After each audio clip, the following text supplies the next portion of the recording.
Boa noite, galera. Era para estar começando há 1 hora atrás, mas vamos que vamos.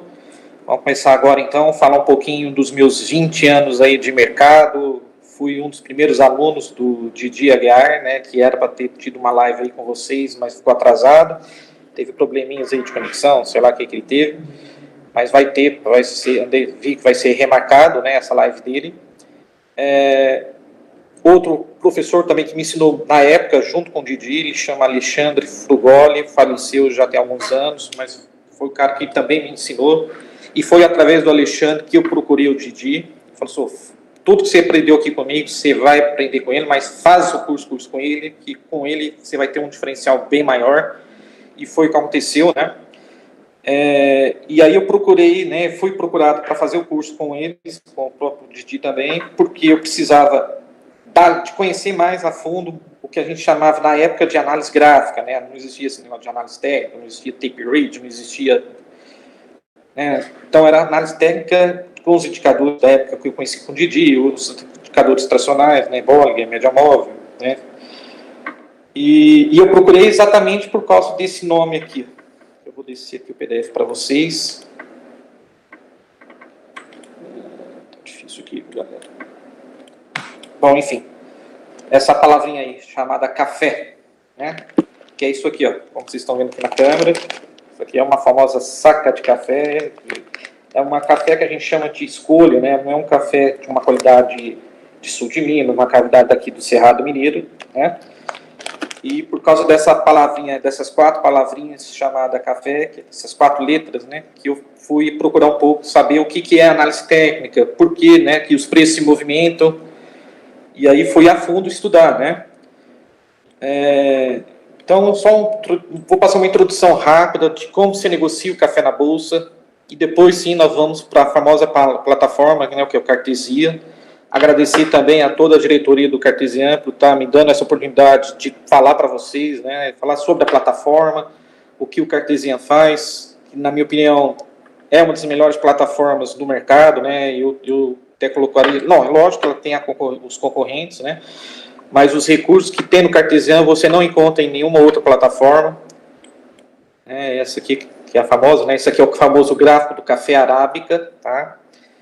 Com os estudos, né, com um template, podemos dizer assim, do nosso Didi, né, o template do DMI, né, que é o movimento, o indicador do movimento direcional, o Didi Index, o estocástico lento, né, de 8 períodos, apesar que eu gosto de usar 14, né, e aqui o Bollinger e tal, mas já a gente vai falar sobre os indicadores, mas enquanto isso, né, enquanto a gente não fala sobre a plataforma, vamos falar um pouquinho então de como que opera o café, como que surgiu o café, quando ele começou a ser negociado na bolsa, quais são os custos de operação, né? Então vamos lá.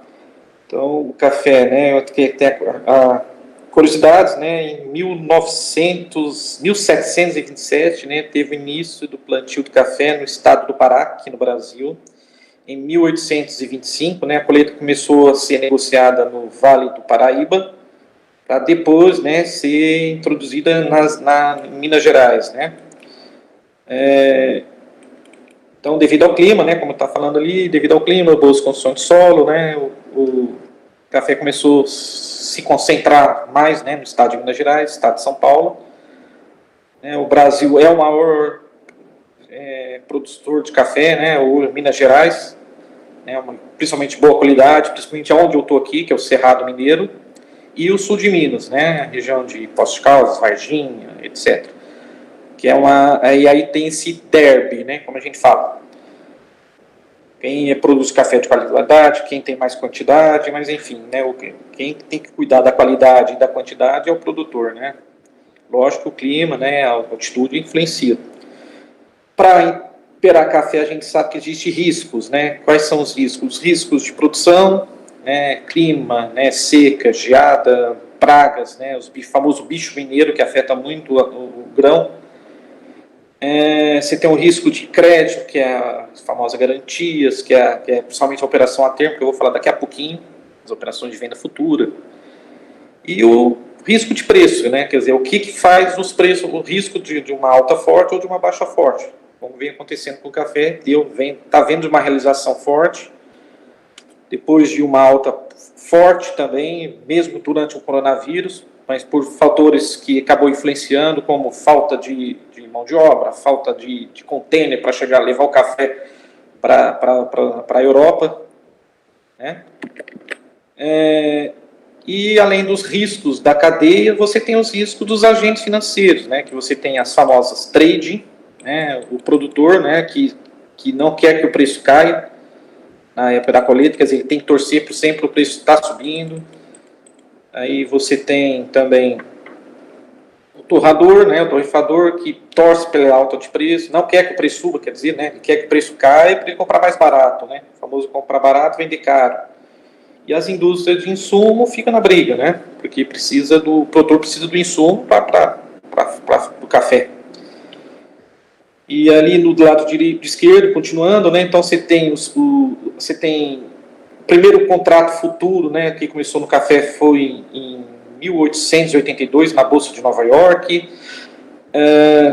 As três principais bolsas, né, que se negocia o café são em Nova York, que ela chama ICE, que é o tipo C.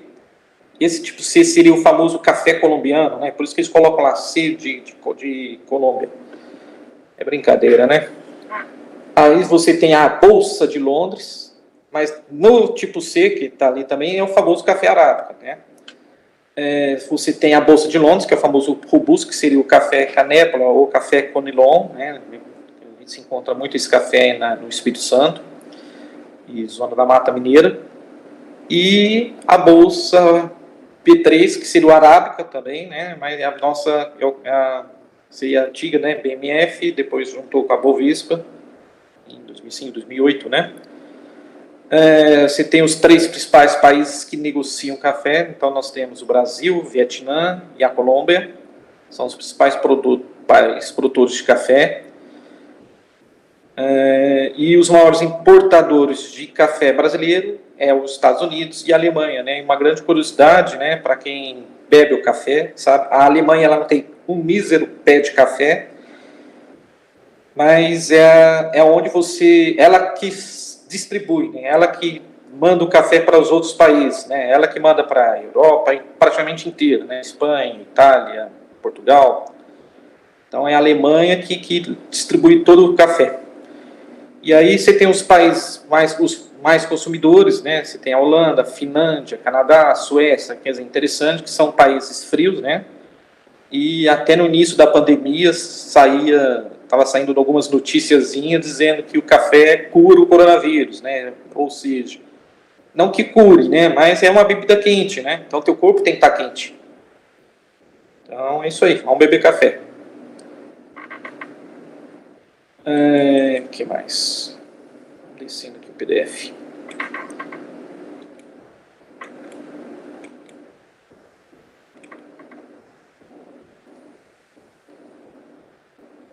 Então, continuando. Então, aqui está a gente chama de nomenclatura, né? Como é que é conhecido o café na bolsa, quais são os códigos que são negociados, quais são os meses negociados, que eu vou estar falando para vocês aqui. Apesar que aqui na apostila não está dizendo, eu vou passar aqui tá os meses, né? Então, como é que é a nomenclatura? Como é que eu sei o tipo de café que é negociado lá na bolsa, lá na B3? Então, é um café cru em grão de produção brasileira, variedade arábica, tipo 4-5 para melhor, bebida dura ou melhor. Essa aqui não tem uma bebida dura, por ser um café um pouco de baixa qualidade, mas entra no consumo, né? O torrador aproveita para misturar com um grão de qualidade, para dar um blendzinho melhor. O código do café é ICF, sempre as três primeiras letras, como a gente tem no mini contrato de índice, seria o WIN, o W, mini dólar é o WDO. Então, no café é ICF. São 100 sacas de 60 quilos, é o padrão de negociação. E você tem os meses que são negociados, então março, maio, julho, setembro, dezembro. Então, março seria a letra H, maio a letra K, julho, letra N de navio, setembro é a letra U de uva e dezembro, letra Z de zabumba. Quem formação de preço é o Estado de São Paulo, que é a famosa Exalc, né? Exalc de Campinas. Aí você tem aqui o último dia de negociação, o sexto dia útil, anterior ao último dia útil, né, do vencimento, do mês que está vencimento do contrato.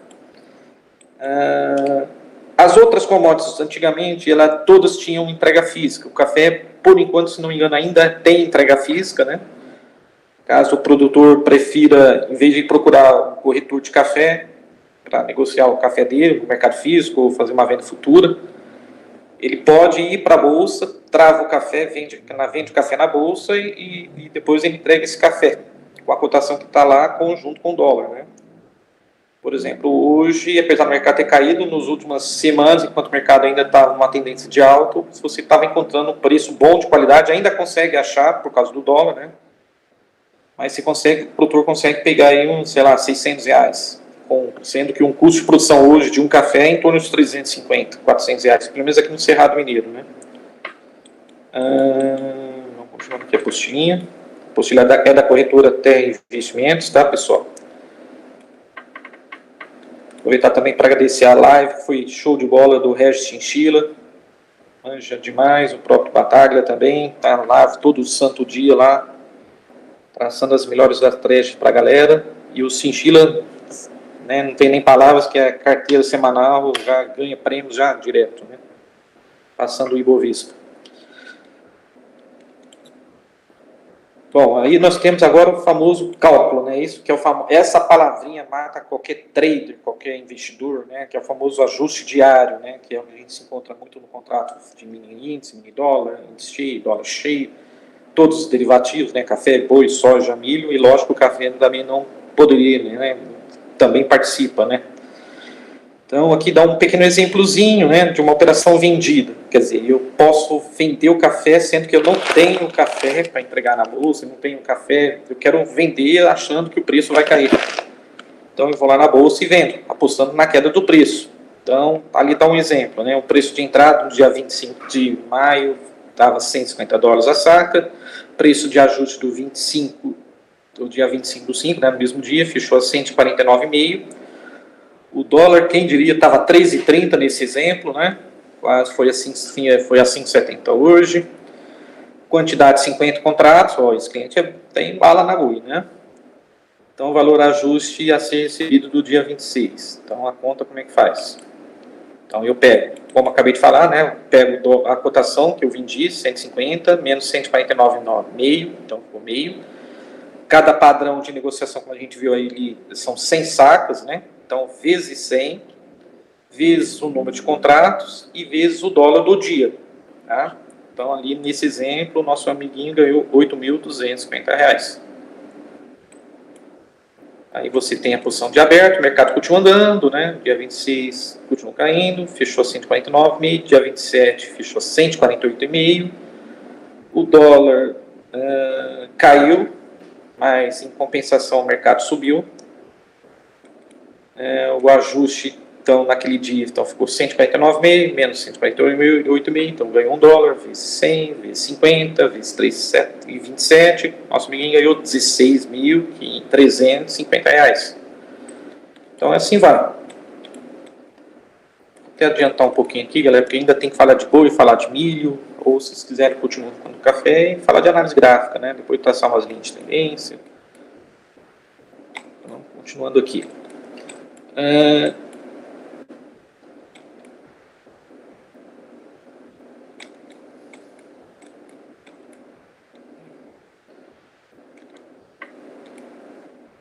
Encerramento da posição. Então, digamos que o mercado continuou caindo, o mercado ele continuou vendido e ele continuou ainda posicionado na posição. Continuou lá vendido nos $150. Né? O nosso produtor, o nosso trader, o especulador, né? Enfim. Então, vamos lá. Como é que fechou a operação dele?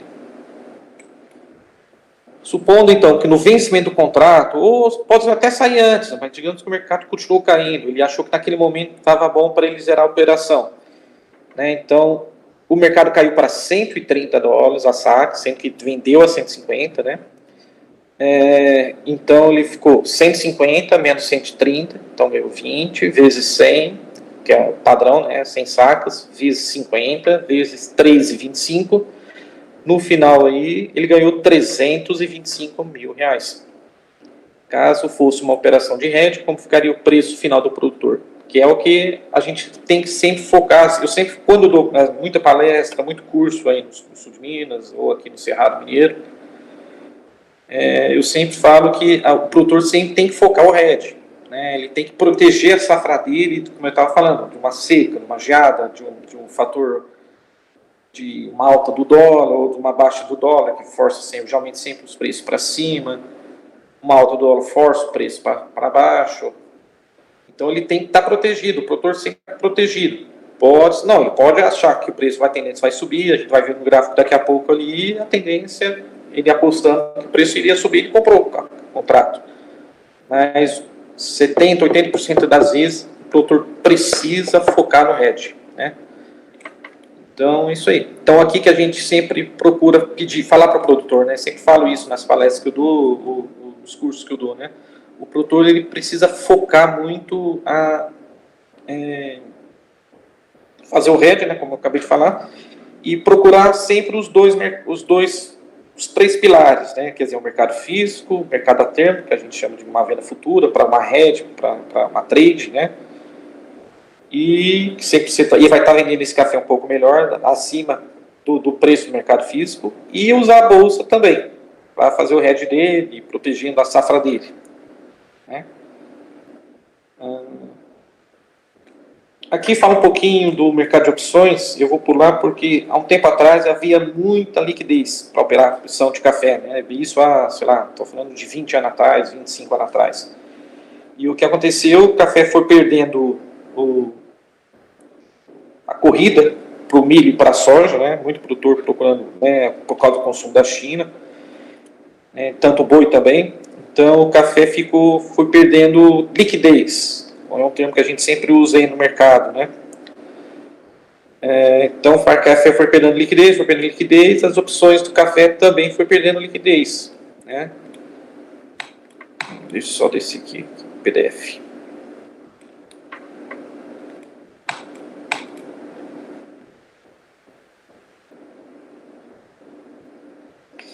Então, basicamente, o mercado de opções é como funciona, mais ou menos, né? Como é as opções do mercado de opção de Petrobras, mercado de opção de Vale. O código também é ICF, o padrão é 100 sacas, tudo certinho, né? Os meses também, o prêmio, né? Em dólar de saca 60 quilos. Os meses, né? Março, maio, julho, setembro, dezembro. Voltando a falar um pouquinho das opções. Então, a gente tem hoje o que a gente chama de market maker, né? Quer dizer, o cara fica cotando a opção com uma outra corretora. Então, eu perdeu a liquidez, né?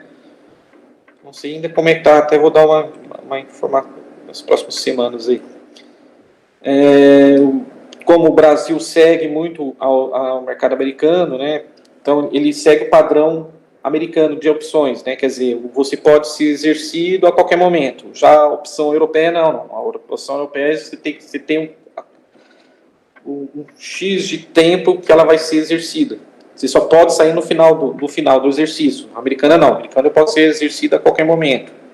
Então, né, as opções de Petrobras, a opção de Vale, BBAS, Bradesco, enfim. Então, o exercício, né, da opção não é automático, né?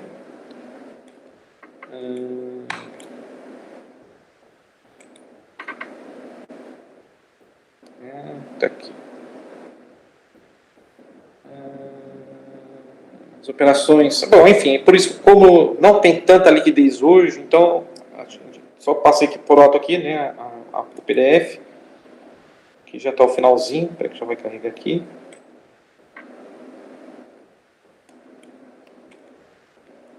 Que travou, né? Tá aqui.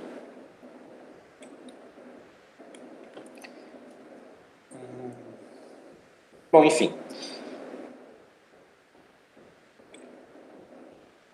E aqui está uma frase interessante no final do PDF aqui da Terra Investimentos, que eu acho bem interessante, né? Que as operações dos mercados futuros são relativamente simples, né? Mas exigem disciplina para operar, saber o timing certo de entrada, o timing certo, timing de saída, né? própria lá no mercado futuro é necessário ter um fluxo de caixa confortável, quer dizer, eu tenho que ter uma margem de garantia, eu tenho que ter fiança na corretora, para honrar os ajustes diários, né, eu tenho que ter como ser firme no ajuste diário, né, e então é isso aí. Bom, agora vamos para o famoso análise gráfica, né, do café. Então, como eu falei para vocês, né, aqui foi praticamente na época, durante o coronavírus, aqui né, quando começou, como eu estava comentando com vocês, que estava havendo um problema de embarque, de envio de café lá para fora. O mercado estava o que a gente chama de sobrevenda, que é aqui, né, no famoso indicador estocástico. Né, quando chega aqui na região de 20, a gente fala que o mercado está sobrevendido, oversold, né, termo em inglês. Então, quer dizer, ele já estava lá, estava no nível de 9, então estava bem sobrevendido. Então, a tendência é os preços iniciarem uma correção técnica de alta. No price action, né, está na modinha aí. Então, fez um martelo aqui, né, um martelo na região de suporte. O mercado respeitou esse suporte, martelo, né, respeitou a mínima, não perdeu a mínima. O preço voltou dentro do Bollinger de 8, rompeu aqui. Então, a gente fala que nessa região aqui de 123, 124 foi a região de compra. E aí não deu outro, o mercado foi embora. Né? Tivemos a famosa agulhada, nessa aqui, mais ou menos aqui, né? Entre 128, 130, 132. Aqui a média móvel de 20, né?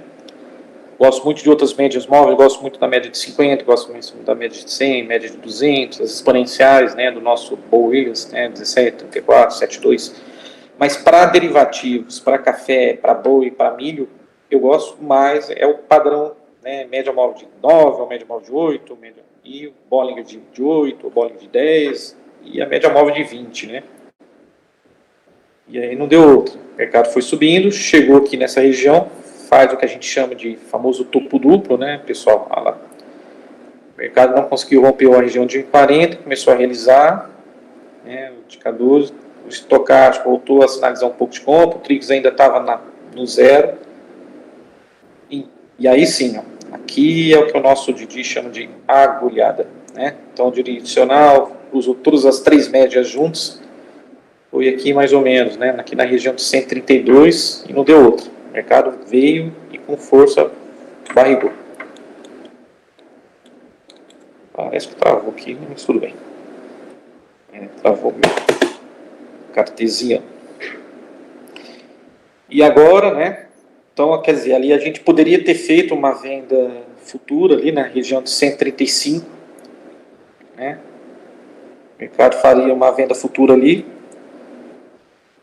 130, 135, né? Um stop, sei lá, 140, que era uma resistência ali que estava batendo. O mercado respeitou, não rompeu. Então, você faz o hedge, como a gente estava falando agora há pouco. Né? Acho que agora destravou aqui. Então, é isso aí, moçada. Então, aqui, ó. Foi mais ou menos aqui a agulhada, né? Que a gente fala. Aí sim, entrou uma grande força vendedora, vendas cruzando, né, estocástico lá em cima, na região de sobrecompra. Pronto, deu outro. Olha lá. O mercado vem realizando de 132, 135. Bateu a mínima ontem, né? O mínima hoje aí na região de 118, 119,5. Fundo duplo. Ó. Vamos ficar de olho aí que segunda-feira, semana que vem, tá com cara de ter um repique aí no meu cafezinho aqui, viu? Vamos ficar de olho. Aqui, por exemplo, ó, o mercado vinha caindo, encontrou, cruzou a média, o mercado estava bem sobrevendido, o Trix cruzou ali embaixo, o mercado estocástico lá embaixo, ainda os outros indicadores ainda não tinham sinalizado compra, só realmente sinalizou, foi aqui na média de 20, no 129, olha lá, no dia seguinte, rompeu a média móvel, olha lá, o mercado foi 137, quer dizer, 700 pontos, vezes 100, né, 100 vezes 1 vezes o dólar, pô, show de bola, né? Aí nós temos alguns estudos que eu gosto muito, né, de principalmente analisar café, analisar os commodities, o próprio índice e tal. Eu gosto muito do Fibonacci, né?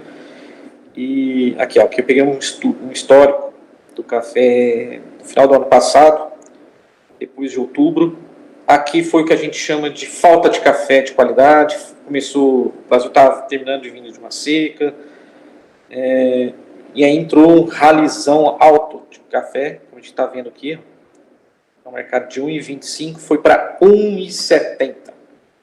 Inacreditável, 1,70. Por quê? Porque começou a ter uma falta de grão de qualidade enorme. E o exportador teve o que aconteceu exatamente, só que o inverso no petróleo. Começou a faltar muito café de qualidade e o torrador, bom, o que eu tenho que fazer? Eu preciso de grão. Não tem grão, onde que eu vou achar grão? Vou achar lá na bolsa. Mas o que eu tenho que fazer? Vou ter que comprar. E aí começou a comprar, o mercado ficou comprador, ó, vem aqui subindo. Né? Ó. Agulhou aqui embaixo. E só começou a vender aqui, ó, na região de 155. Bola que fechou, perdeu a média de 20, pronto, o mercado realiza. Né? E aí realizou, não é? Porque já tinha subido demais. O início do ano. Lá fora também a Bolsa de Nova York também realizou. O café geralmente é o espelho da Bolsa de Nova York. Né? Hoje você tem essas plataformas web que fornecem cotação do café em Nova York. E, né, principalmente a Invest, né? Ela dá pelo menos o primeiro mês online. Né? Então já dá uma base para você ir acompanhando o gráfico da BMF. Tá bom, galera? Aí você tem Fibonacci, né? Eu acho que aqui está com cara de fazer um pivôzinho. Ó. Cartesiano, você tem muitos estudos legais. Aqui, cadê? Estudo gráfico, escala. O traçado, né? Aqui, ó. Aqui é um estudo que eu gosto muito, que é o ângulos de Gann, ou retas de Gann, né? A gente clica aqui, sempre perto de um mínima, de um fundo. Puxa, né? É um tipo de Fibonacci legal, né? Porque ele trabalha com retas e ele te dá exatamente a proporção de Fibonacci como se seria essa reta, né? Uma linha de tendência, posso pegar mais para aqui. Eu estaria pegando os últimos fundos, né? Então, isso aqui, que eu acho que pode, talvez, continuar com café. Ou seja, né? Quer dizer, pela teoria das retas de Gann, se os preços vierem acima de 122, a tendência é buscar 127, 130, 138, 139, e depois, sei lá, 155. Ralizão aí. Como o mercado está muito sobrevendido, né, eu aposto numa correção, pelo menos no curto prazo, exatamente por causa daqui do estudo da direita, aqui, né, que é o estocástico lento. Tá? Então, esse é o famoso gráfico do café. Bom, vamos continuar os PDFs. Ainda tem mais 30 minutos aí. Vamos falar um pouquinho do boi. Vou falar um pouquinho do milho. Eu acho mais interessante falar do milho, né, que é a commodity bem mais consumida, né, hoje no mundo. Principalmente na China, né? O boi também, né? Mas é o boi mais também consumo interno, consumo externo, né? Os outros países. Então vamos lá.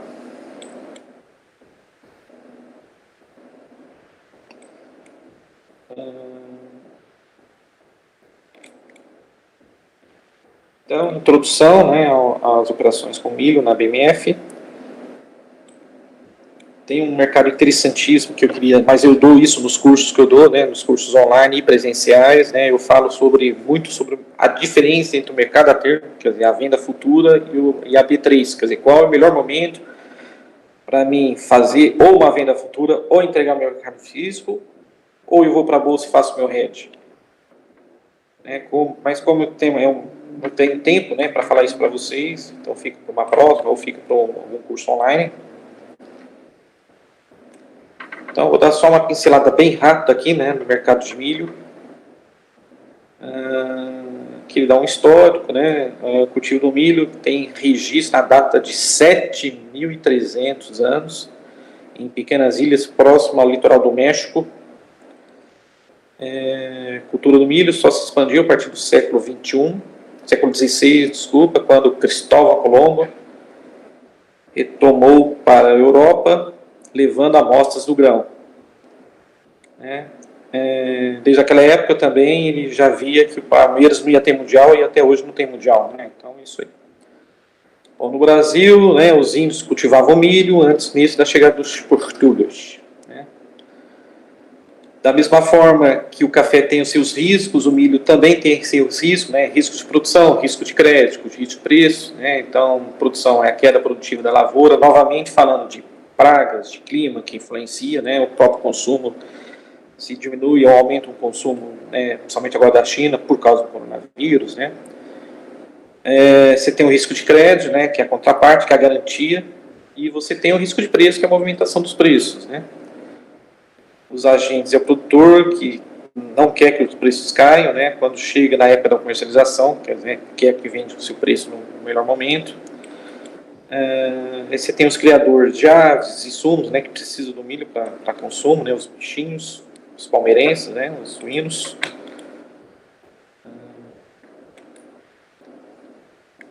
Para quem me conhece, sempre falo, Palmeiras não tem mundial e vai Corinthians, viu, galera?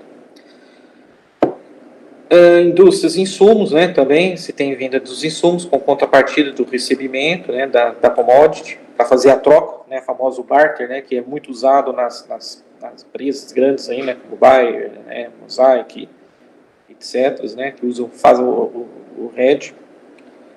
Outras empresas também, Kimberlite.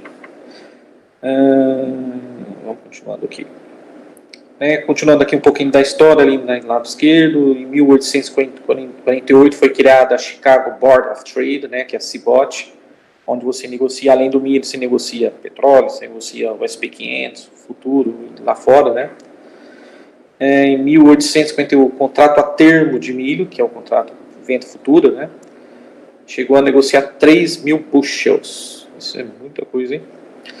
Hoje nós temos os Estados Unidos e a China, né, e o Brasil com os maiores produtores mundiais, os maiores consumidores. Então, nós temos os Estados Unidos, temos a China, né, a União Europeia.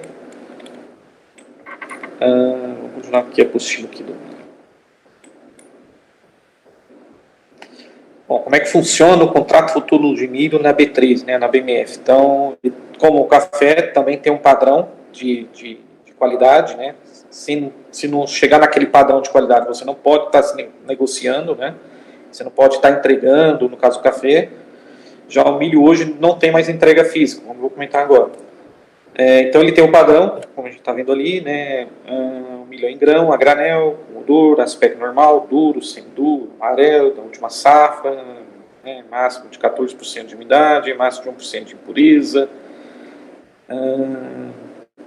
A peneira de 3 mm, máximo de 6% de grãos ardidos, mofados ou brotados, máximo de 12% de grãos quebrados, partidos e xoxos.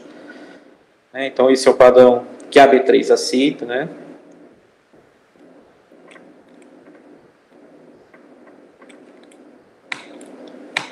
Bom, como o café ele tem o ICF, o milho é o CCM.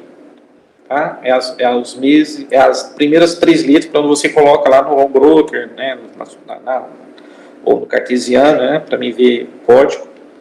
Então, sempre eu coloco o CCM e os meses que são negociados. E estamos aqui, janeiro, março, maio, julho, agosto, setembro e novembro. Ou seja, janeiro é F, março é H, maio K, julho N, agosto Q, setembro U e novembro X, de Xuxa.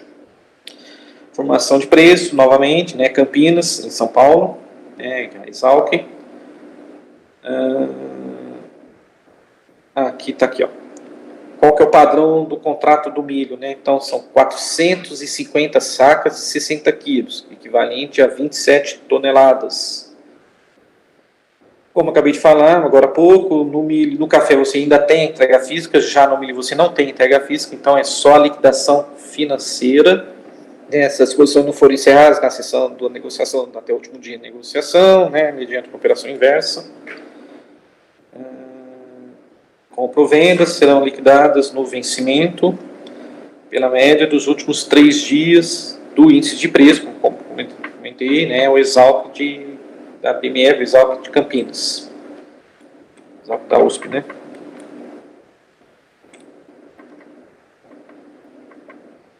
Bom, e como o café, o milho também tem seu famoso ajuste diário, né? Aqui está um exemplozinho, né, de uma posição vendida, preço de entrada dia 16 de maio de R$ 21 a saca, preço do ajuste do dia 16, 20,50, quantidade de 100 contratos, valor do ajuste a ser recebido do dia 17, então 21 menos 20,5 vezes 450 vezes 100. Foi o número de contratos. A única diferença, como a gente está vendo aqui, não tem o dólar como fator de multiplicação, né, no contrato futuro, porque em reais, né? Então fica 21 menos 20,50 vezes 400 vezes 100, então ele deu um lucro financeiro de R$ 22.500.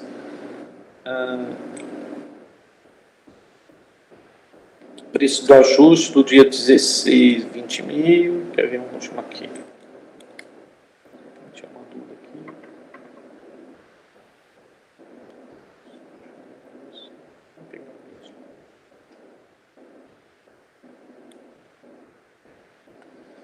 Olha que continuou, né? Quantidade 100, no dia 20 caiu 20, então 20 mil vezes 20 ganhou 1.000, vezes 450 vezes 100 ganhou 22.500. Então, o famoso encerramento da posição, supondo que no vencimento do contrato futuro, a média do indicador tenha sido R$ 19 a saca. Né? Então, aqui ele ganhou R$ 2 vezes 450 vezes 100, um financeiro aí de R$ 90 mil de lucro. Então, como fosse numa operação de hedge, como ficaria o preço final para o produtor? Então, no mercado físico, ele vendeu a R$ 19 a saca. Então, no físico, ele estaria perdendo, mas em compensação, né, na bolsa, ele estaria ganhando. Né?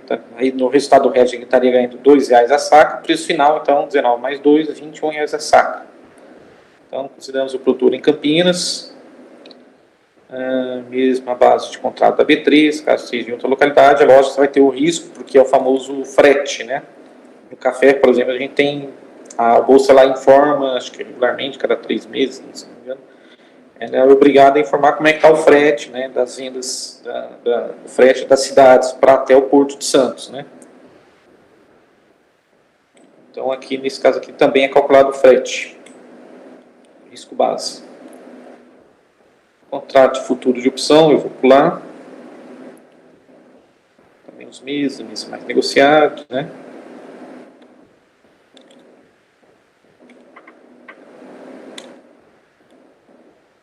No finalzinho da apostila, vamos ver se vai carregar aqui.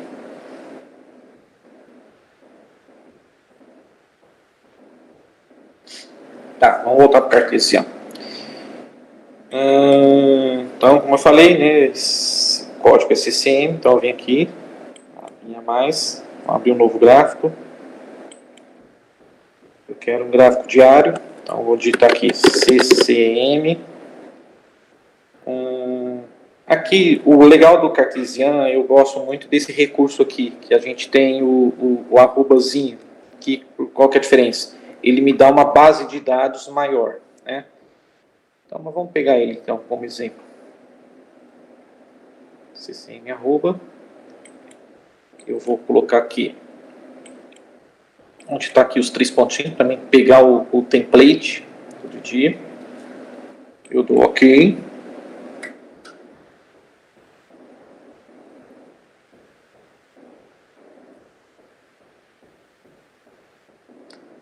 Carregando os dados do ativo, do servidor.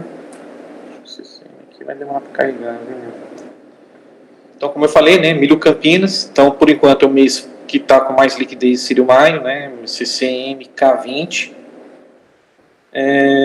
Aqui eu vou ter que só configurar um pouquinho, porque, olha aqui, moçada, tá cruzando ali, hein? Parece que tá fazer filhotinhos aí nos indicadores. Vem aqui, né, em 2 cliques. Então aqui eu vou colocar uma média móvel simples de 8.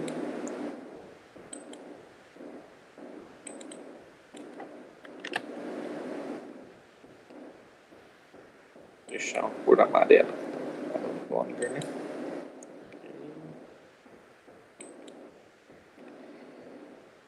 criar a média simples de 8. Vou criar... Tem que criar o Bollinger de 8 também. Estou vendo aqui. Ótimo. Eu quero a média móvel simples de 20. Então, média móvel simples, número 20. Vou dar uma cor São Paulino aqui. Reforçado. Ok. Criar, né? Só a média de 8, 5 aqui eu excluo. Pronto. Fecho o Bollinger de 9 também, excluo. Pronto. Alright. Ah lá, por que está quase formando, né, a agulhada, né? Porque nós fechou hoje aproximando da média móvel de 20, aqui na região de 47,5.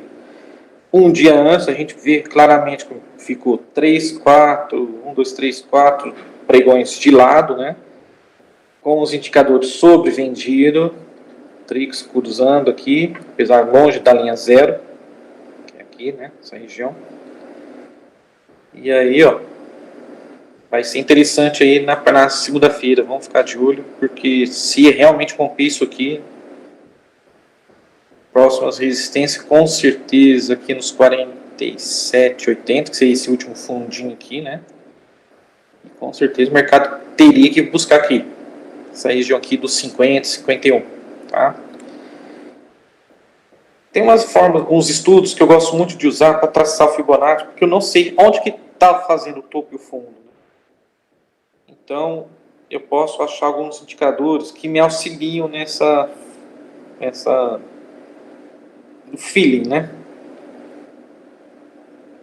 Ou alguns indicadores, ou mesmo aqui, ó. Esse aqui é um estudo que eu gosto demais, que é o canal Don Xian, High Low, tem um robozinho baseado nele. Então a gente vê claramente que no cartesiano a gente tem os principais estudos de análise gráfica, né? Esse aqui que eu gosto demais, que é o canal do Xian, e logicamente que eu gosto demais, isso aqui, que é o Ishimoku. Eu vou falar bem rapidinho, mas o que eu quero mostrar é isso aqui, ó, topos e fundos, tá? Pode ser uma linha branca mesmo. Padrão 10, ok.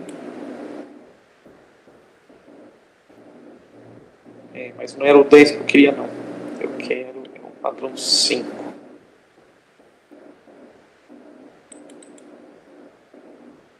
TF. Vou colocar 6, né?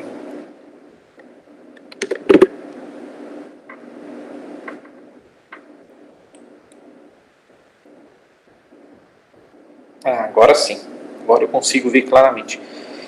Então, aqui, ó, ele parou exatamente numa região de possível topo, possível pivô, como a gente sempre fala, né, alguns colegas grafistas aí, né. Então, vou lá, procuro o meu amigo Fibonacci, escalas, né, traçado, Fibonacci. Ó, vou dar um mini curso aqui para vocês. A gente sabe que o Fibonacci trabalha, né, com 0, 23, 38, 50, 61, né, 78, 100%. Na minha opinião, o que manda ali é o Fibo, né, de 61,8%, ou 38, 0,38 de baixo para cima. Então, seria exatamente aqui, ó. Eu vou pegar esse fundo e eu vou puxar. Eu vou parar exatamente aqui, ó. E o 61%, ou 0,38 de baixo para cima, né, vai ser aqui, ó. Você tem outras formas de traçar Fibonacci, né? Quer dizer, eu pego de uma mínima, vou até uma máxima, então seria isso aqui. Ou eu vou seguindo os famosos zigue-zagues, né? Para me procurar onde está o meu 38% ou o meu 61%, 0,61%. Teoricamente, então aqui vai ser o meu 38%. Mais ou menos por aqui. Tá? Aqui na escala.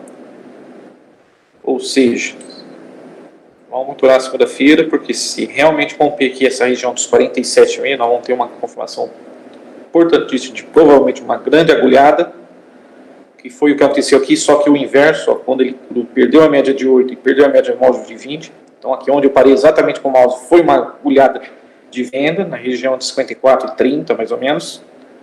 Bom, ele estava fechadinho, a famosa boca de jacaré, né, abriu e veio até aqui o fundo. Opa, se não me engano, isso aqui é um gap, hein? Tem uma frase que a gente fala no mercado que cachorro é cachorro, viado é viado, Palmeiras não tem mundial e gap é gap. Ou seja, todo gap, um dia ou outro, vai ser fechado. Agora, se o mundial do Palmeiras, já não sei. Mas, enfim.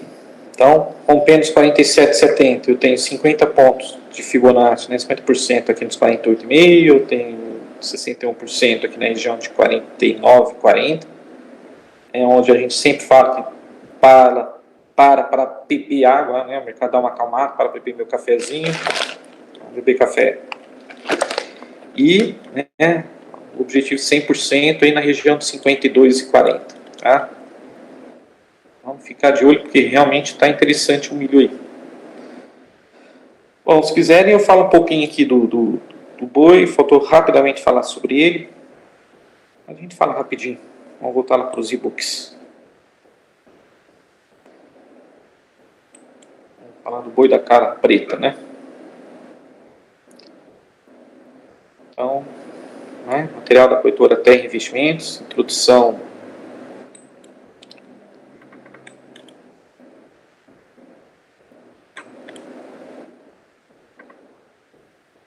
PDF.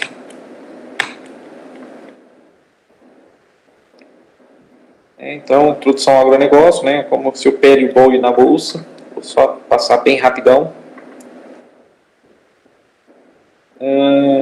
Tem também, da mesma forma, tem um histórico, tem os riscos, né? Quer dizer, o boi já, os riscos já são um pouco mais maiores, né? Podemos dizer assim. Um pouco mais maior ficou engraçado, né? Tem maior o risco, né? Então eu tenho risco de doenças, né? Morte de animais durante a engorda, vaca louca, né? A febre aftosa. Você tem os riscos de crédito, né? Que é a garantia. E você tem a oscilação dos preços normais, né?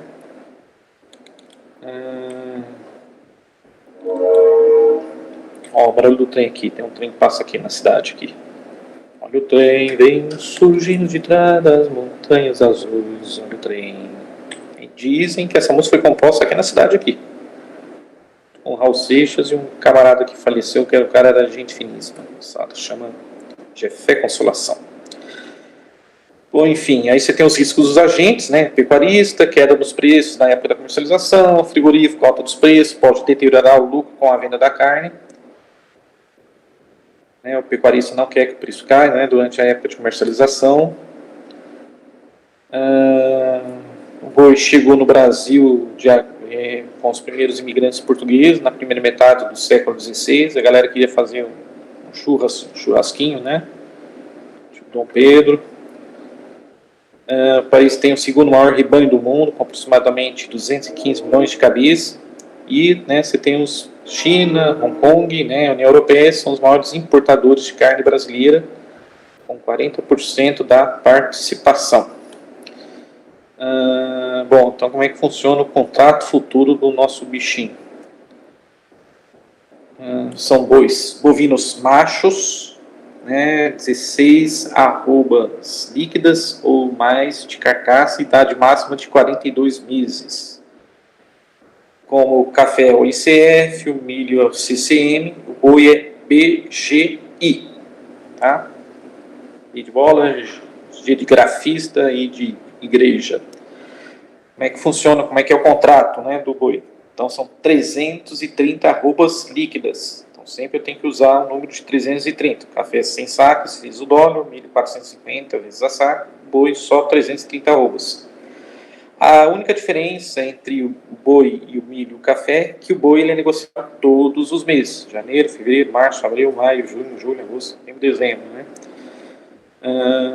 Eu gosto muito de acompanhar o boi outubro, que é um mês mais líquido, é um mês que o próprio produtor, né, o próprio usa um mês para gente safra, né, mês mais líquido, vai. Formação de preço, então, é a Exalc, né, o estado de São Paulo. o último dia de negociação, né, o último dia útil do mês de vencimento, como acontece também com o dólar, né, o mini contrato de dólar. Se as posições não forem encerradas na sessão de negociação, até o último dia de negociação, mediante operação inversa, com provento, serão liquidados o vencimento, né, pela média dos últimos 5 dias úteis, índice de preço da Exalc, né. Então, sempre essa palavrinha vem aí à tona, né, que é o famoso ajuste diário. Então, também no nosso boi temos. Então, no dia 16 de maio, a arroba estava R$ 130, a arroba. No dia 16 caiu para 129,5, quantidade de 100 contratos, o valor do ajuste recebido no dia 17. Então, ficou 130 menos 129,5, vezes 330, cada contrato são 330, vezes 100 contratos, deu um lucro aí de R$ 16.500.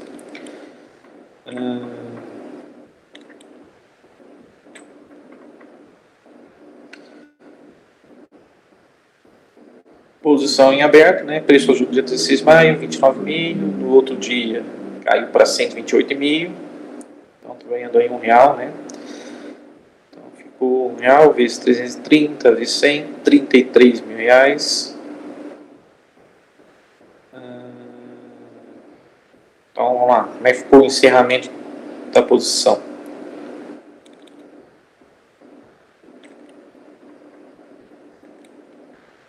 O cara parece o Thiago Life ali.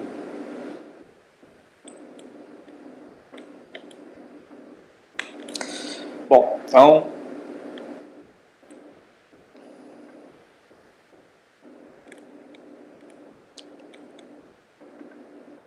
encerramento da posição. Então, supondo que no vencimento do contrato futuro a média do indicador tenha sido R$ 125, quer dizer, então ganhou R$ 5, né? Somando todos os ajustes diários pagos, recebidos até o vencimento, teremos 130 menos 125 vezes 330 vezes 100, um lucrozinho aí de R$165 mil. Caso fosse uma operação de hedge, como ficaria o final para o produtor, né? Então, ele vendeu o mercado físico a 125, ele ganhou R$5 de proteção, quer dizer, ganhou do hedge dele R$5, preço final dele, então, R$130. Né? Então, como a gente sempre vê, está vendo aqui nas apostilas, né, da Terra Investimentos, sempre focando o que o produtor precisa fazer, né, que é o hedge, proteger a safra dele. Lógico que ele pode estar ganhando uma especulação de uma tendência de alta. Mas é aquela famosa frase, né? Sobe de escada, desce de elevador. Tá? Aqui fala contrato de opção também de boi. Vou pular um pouquinho, vou pular.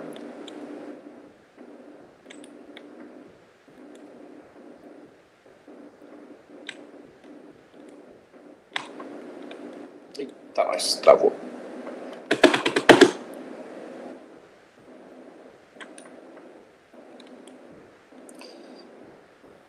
Isso aí. O Thiago Live.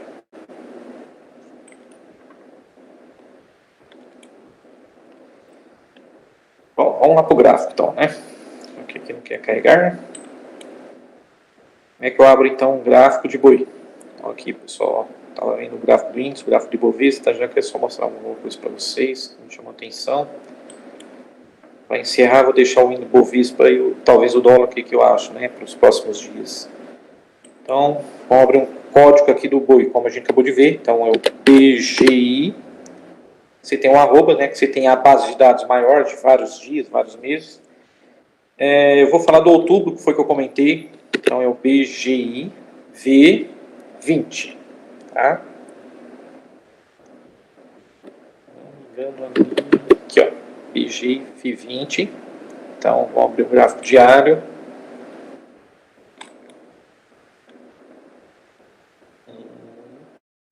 Vou pegar aqui o template, os 3 modelos aqui, né? 3 tracinhos, do OK. Ele já me dá o template prontinho aqui. Isso é um bom, legal, né? Não sei se foi a parceria com o Didi, com a Cartesiana, não sei como é que foi, mas é um modelo que já está pronto em todas as plataformas. Você vai baixar a plataforma Cartesiana, ele já vai vir com todo esse layout aqui, tá? Esse layout que nós estamos vendo aqui. Tá bom? aqui novamente vou ter que colocar minhas médias de novo, né? A princípio, ó, nós já tivemos uma agulhada, está ocorrendo, mas está querendo perder um pouco de força aqui nessa região, aqui no candle de ontem, né? Então ontem a alta foi bem expressiva. Ontem não, hoje, né? Desculpa. Ontem foi aqui, ó, mas já começou a litar aqui. Vamos só colocar a média móvel de 20 novamente, então clico aqui de novo, os dois indicadores, já vai me dar aqui os indicadores principais, vem aqui em médias. Aqui. Eu não quero exponencial, eu quero uma média móvel simples.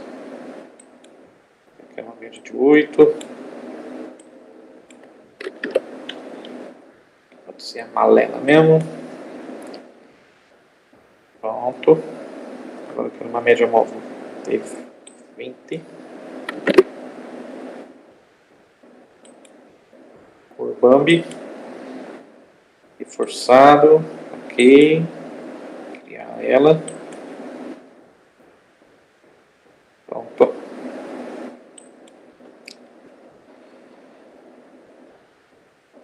E aqui duplicou aqui a média, né? Mas tá bom. Mas é só para mostrar a força da média móvel de 20, né? Moçada? Então aqui, ó. Boi vinha subindo, subindo. Agora no mês de março, né, no início, aqui a famosa, né, foi quando começou já os primeiros casos de coronavírus, né, no mundo. Então, logicamente, o mundo parou de consumir muita carne, então não deu outra, né. O gráfico já alertou, né, dia 9 de março, tivemos ali a confirmação de uma linda agulhada de venda, né, de índice, o movimento direcional, então ali cruzou tudo ali, na venda na região de 212, 213 e não deu outra. Ó. Então eu faço um head aqui de venda, né? Será com um contratinho de boi, um mísero, 212 vezes 330, né? Olha lá, de 212 o boi veio até 173,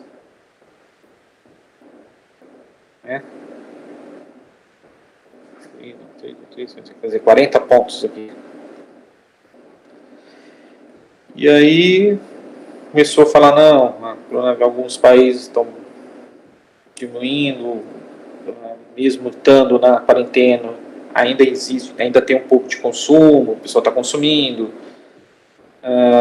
Os frigoríficos, né, começaram a diminuir um pouco, né, o número de funcionários, mas mesmo assim continuou a produção, continuou, né, e aí o boi começou a recuperar, os indicadores ficaram, que a gente chama de sobrevenda, estocástico, né, sobrevenda, o que acontece? Então a tendência é entrar numa rally de alta, não deu outra. Então aí o boi, né, saiu de 175, cruzou a média de 8 e veio até os 200. Aqui nos 200, para a galera do Price Action, encontramos aqui uma região de martelo de topo, né? O boi não conseguiu romper a região dos 200, veio a realização.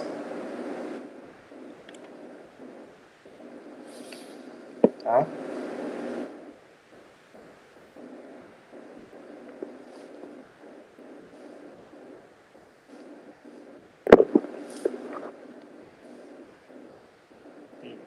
Peraí.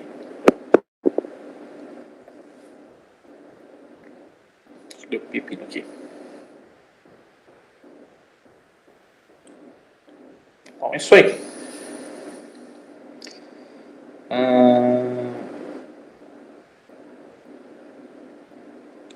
Bom, aí você tem outros estudos, né? Como eu estava falando, né? De média móvel, de Fibonacci.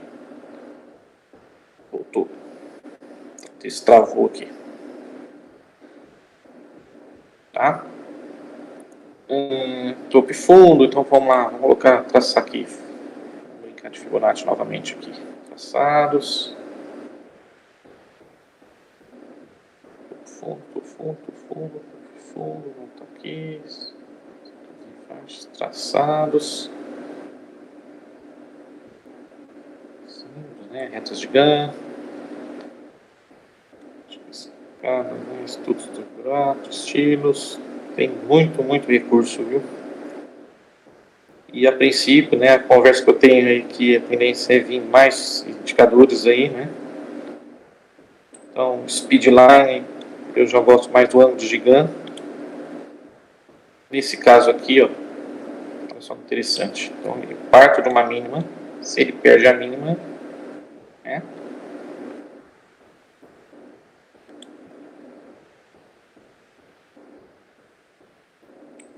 Então, aquela história, ó, mesmo que isso aqui é um futuro, mas se eu sabia que se ele tivesse perdido essa região de 210, ele buscaria os 200, ele buscaria até os 195, deu outro.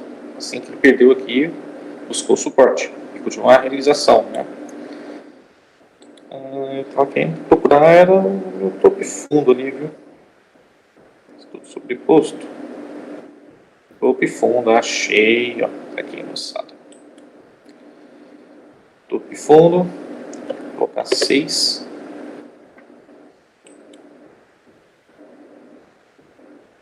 Pronto. Então aqui eu tenho um movimento clássico aqui de pivô, né? Ou aqui é um pivôzão, né, dessa mínima para essa máxima, mas eu acho que está mais para aqui. Foi uma região de resistência, mas aqui está indicando topo, então eu vou pegar essa última perna, traçado, né? Vou traçar o Fibonacci. Bom, então eu parto para essa mínima e vou puxar. Como a perna aqui ficou muito grande, mas a tendência é isso aqui.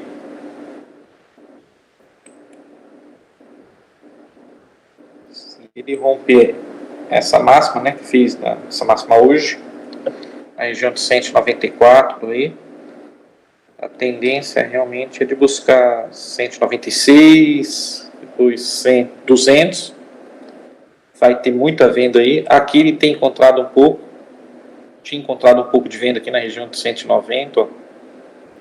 Bateu, o famoso bate-cabeça, né? Bate, não rompe, volta, fez candle de reversão, e é isso aí. Então, se ele romper aqui os 195, nós vamos ter os 200, depois 205 e 224. Tá bom, galera? Já passou uma hora aí de live. Só para terminar, temos aqui o índice, temos aqui o Ibovespa. Aqui eu acho que está interessante só analisar. Você está vendo que eu tracei, né, como eu gosto muito das retas de Gann. Então, se eu der um zoom para trás, ó, eu peguei lá de trás. Ó. Não vai me dar no diário aqui. Se eu puxar o semanal, por exemplo.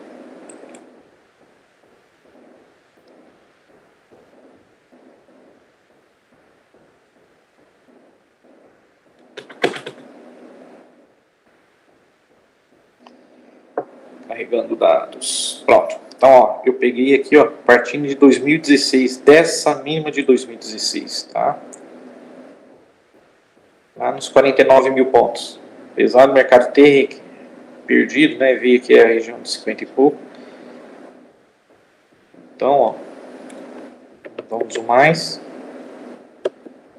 Teoricamente, então ainda está nessa região, né? O Ibovespa. Essa região de 85, do suporte que teoricamente de 58.500 mais ou menos, né? Então, quando ele fez essa mínima aqui, ele começou já a iniciar a correção, né?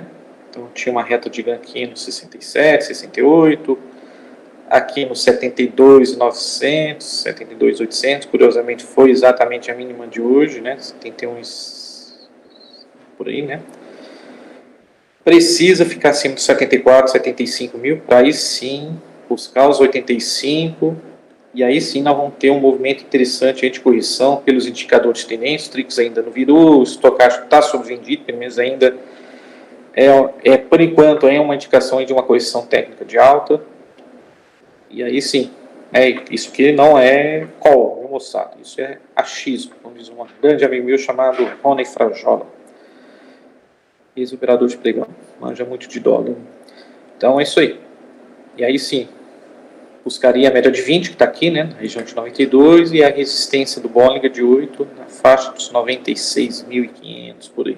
E, logicamente, que ele entraria todo esse reta de ganho para buscar a região de 120 mil pontos, né, 121, ou quem sabe até o topo aqui do Bollinger, de 135 mil pontos. Mas, por enquanto, não rompeu uma média de 8, não buscou a média de 20, então eu ainda acho que vai trabalhar nesse range, né? Tá? Teoricamente, aqui, esse aqui, pontilhado verde que a gente está vendo, é o famoso parabólico. Você tem uma outra forma, como eu falei mais cedo, né, de traçar o Fibonacci, de usar o zigue-zague. Eu gosto de usar também o parabólico.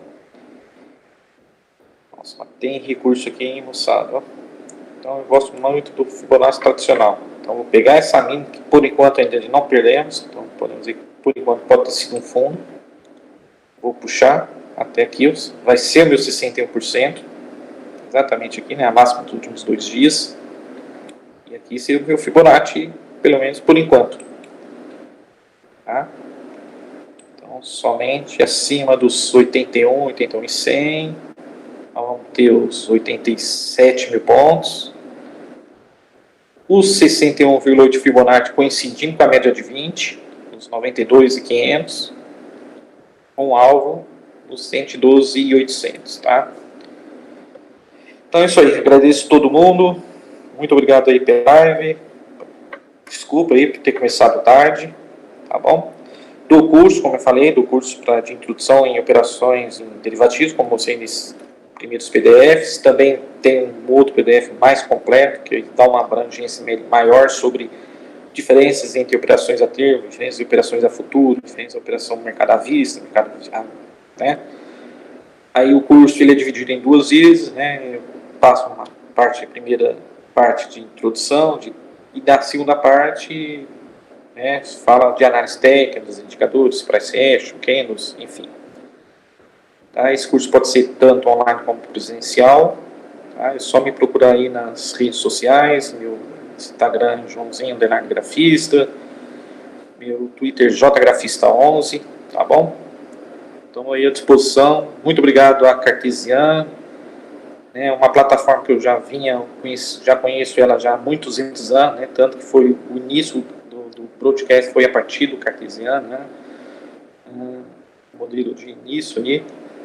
Então é uma plataforma completa, está vindo muita coisa nova aí, tem recursos aí interessantíssimos aí para quem mexe com ações, para mim isso aqui que é o espectro de mercado, você tem o GPS, você tem o multímetro, você tem o radar, você tem o rastreador, que seria o rastreador dos indicadores. Então, por exemplo, eu quero saber quais ações estão com o IFR a 20, ou IFA 70, estocástico a 20. Então ele me dá tudo isso aí. Tá bom? Então é isso aí, abraços a todos, Palmeiras não tem mundial, e vai café, vai Corinthians.